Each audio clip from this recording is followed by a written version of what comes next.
From Pacifica, this is Democracy Now! If you were to come to me, I'd say, sorry, buddy, you still got the job.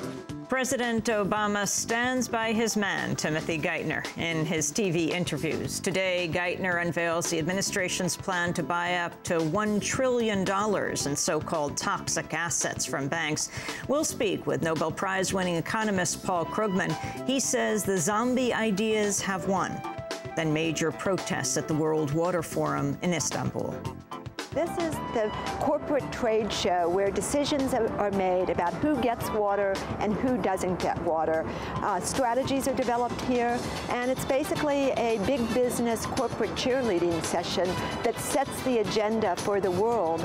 Then, on this day after World Water Day, we'll be joined by one of India's best-known and best-loved social activists, Mehta Patkar. All that and more coming up.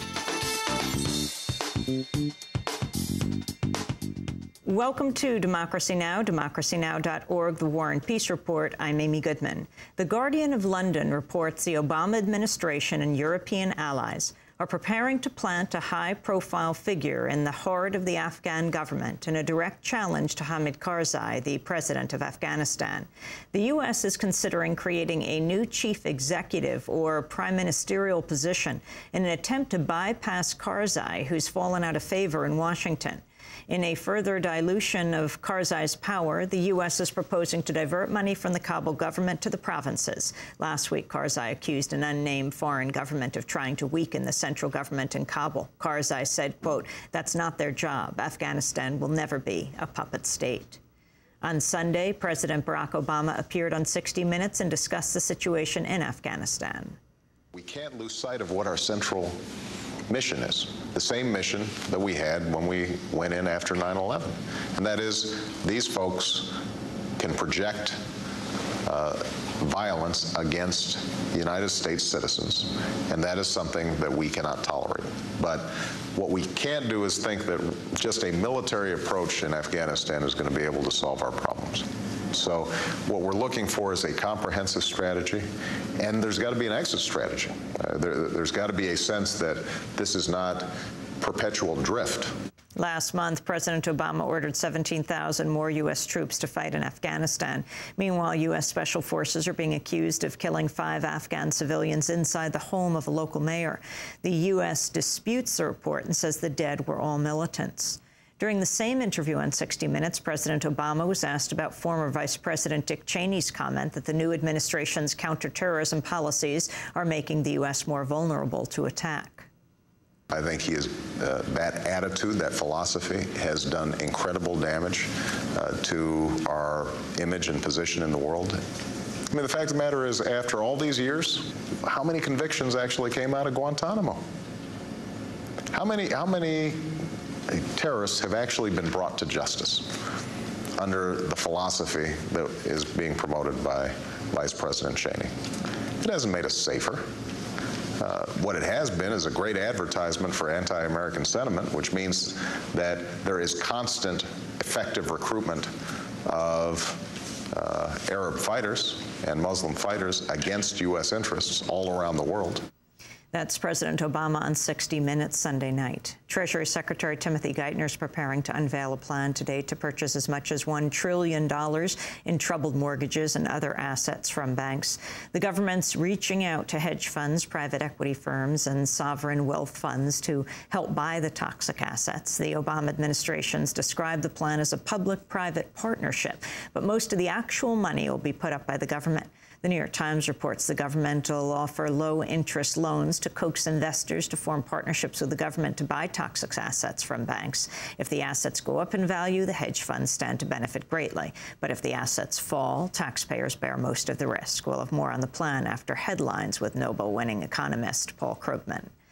Meanwhile, Obama administration officials are expressing concern over moves by Congress to heavily tax Wall Street bonuses. Last week, the House voted to levy a 90% tax on bonuses paid since January 1st by companies that owe the government at least $5 billion in bailout loans. Jared Bernstein, Vice President Joe Biden's top economic advisor, said the House bill is a, quote, dangerous way to go. In other economic news, World Bank President Robert Zoellick warned the entire globe will feel the effects of the economic meltdown this year. Well, I think 2009 is going to be a very dangerous year. And just to give you some reference points, the IMF came out with a new global forecast recently, close to decline of about 1% of growth. We at the bank will be coming out with ours soon. It'll probably be in the range of 1 to 2%. But to put that number in a context, you haven't seen a figure like that globally since World War II, which really means since the Great Depression. The World Bank also warned over the weekend that a wave of social and political unrest could sweep through the world's poorest countries if G20 leaders fail to come to their aid. A new report from the Overseas Development Institute said the collapse of the global economy would cost 90 million lives, lead to an increase to nearly 1 billion in the number of people going hungry, and cost developing countries $750 billion in lost growth. Iran's supreme leader, Ayatollah Ali Khamenei, said on Saturday President Barack Obama's offer of better ties was just a slogan, but pledged Tehran would respond to any real policy shift by Washington. Khamenei's comments came one day after President Obama released a videotaped appeal to the people of Iran. They, Americans, give a slogan of change, but in practice, no change is seen.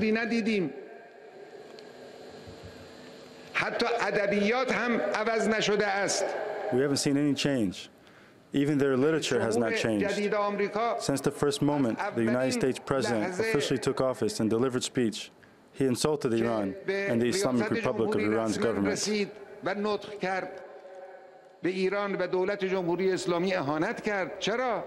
Physicians for Human Rights has accused Israeli soldiers of failing to give medical teams special protection during the attack on Gaza.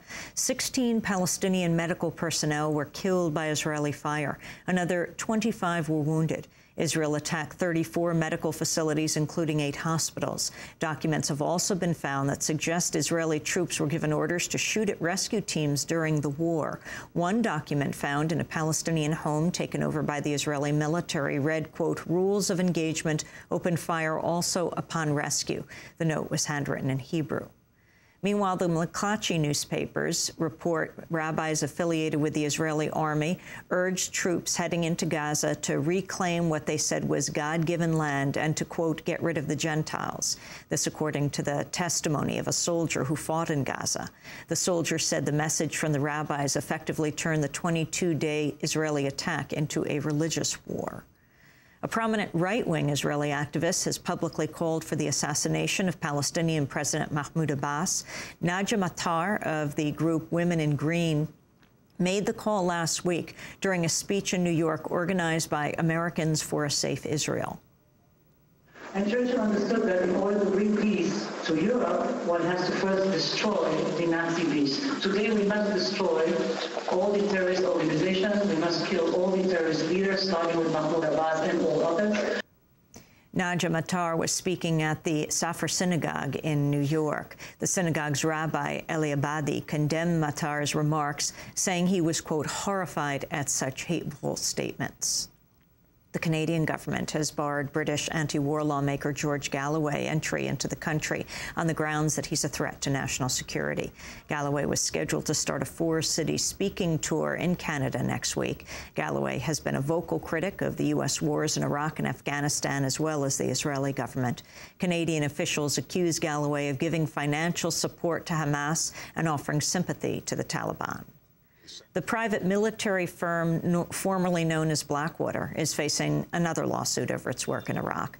The family of a slain Iraqi security guard sued Z last week, saying a Blackwater contractor shot the man without provocation on Christmas Eve of 2006.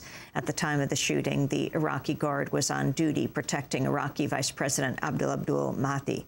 According to the lawsuit, Blackwater promised to compensate the widow of the Iraqi guard in a series of payments, but stopped after an initial payment of $20,000. Blackwater has rebranded itself. It is now known as ZXE. In labor news, executives from Costco, Starbucks, and Whole Foods have launched a campaign to block the passage of the Employee Free Choice Act, which would make it easier for workers to form unions. The three retail giants have proposed a so-called compromise bill that strips the key portions of the legislation. The companies want to preserve the current law that allows employers to force workers to hold a secret ballot election before recognizing a union. Under the Employee Free Choice Act, workers would be able to form a union if a majority of them signed a card or a petition. In Puerto Rico, a federal jury found former Puerto Rican Governor Aníbal Acevedo Avila not guilty on 9 counts of conspiracy, false statements, and wire fraud, among other crimes. Vermont has moved a step closer to legalizing same-sex marriage. On Friday, the state Senate Judiciary Committee unanimously approved a bill extending marriage to same-sex couples in Vermont. The full Vermont Senate is expected to vote on the bill today.